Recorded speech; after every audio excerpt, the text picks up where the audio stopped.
Bonjour à tous, j'espère que vous allez bien. Aujourd'hui, nouvelle vidéo malgré ma voix cassée pour vous présenter comment on installe le home trainer. Allez, c'est parti. Alors tout d'abord, je vous rappelle les trois avantages principaux de l'home trainer. Alors tout d'abord, celui que je vais vous présenter, c'est un Decathlon. Il est vraiment à bas prix, c'est 100 €. C'est vraiment efficace pour les petits budgets. Ensuite, deuxième avantage, c'est que c'est assez sécuritaire l'home trainer puisque contrairement au vélo de course, on ne peut pas tomber, c'est vraiment stable. Et ensuite, troisième avantage, c'est tout simplement l'aspect hivernal. Puisque quand on a la flemme d'aller sortir, de se cailler les doigts, c'est vraiment parfait de faire une petite séance à l'intérieur, à l'abri du vent. Allez, c'est parti, démonstration. D'abord, vous allez prendre votre vélo, hop, et on va le retourner. Hop, c'est parti, on va enlever la gourde quand même. Hop, pour éviter qu'elle tombe. Ensuite, deuxième point, vous allez donc enlever la roue arrière. Le pneu, on va le remplacer parce que sinon il va s'user sur la bobine, d'accord? Donc hop, on le retire et on va y greffer notre pneu qui est conçu pour le home trainer avec seulement la chambre à air.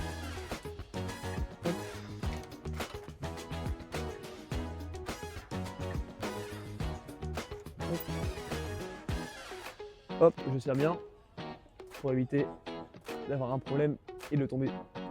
Hop. Enfin, je remets mon VTT normalement. Deuxième étape pour installer le home trainer.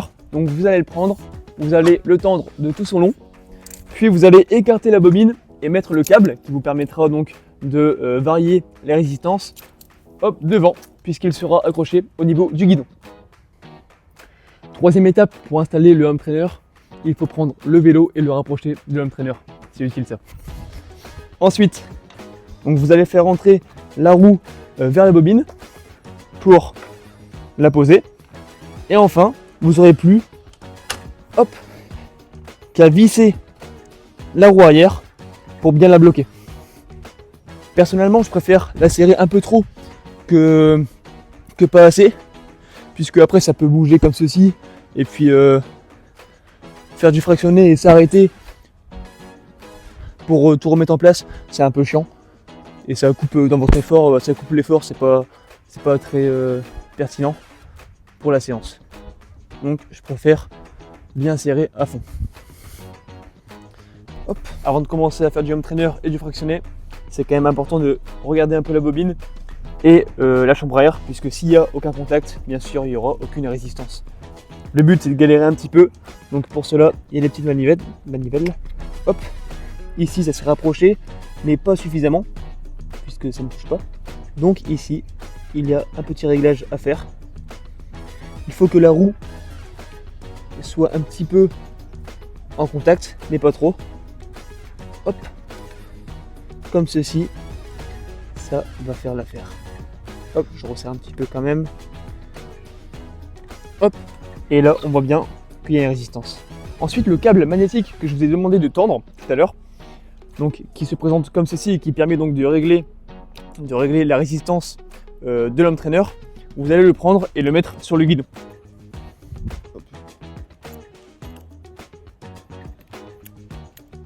Hop, puis vous serrez la vis. Hop, et là, on peut régler les vitesses parfaitement. Et on est parti. Et donc voilà le câble magnétique qui est directement relié à la bobine et qui est posé sur mon guidon. Là il est au niveau 1. Hop. Là je le mets à fond. Et là d'un coup c'est beaucoup plus dur pour pédaler et c'est beaucoup plus intense. Go!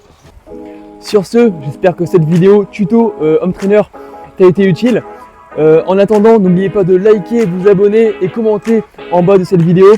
Moi j'ai pris ma petite gourde, ma petite serviette et je suis parti pour 1 heure de fractionner. Allez, c'est parti!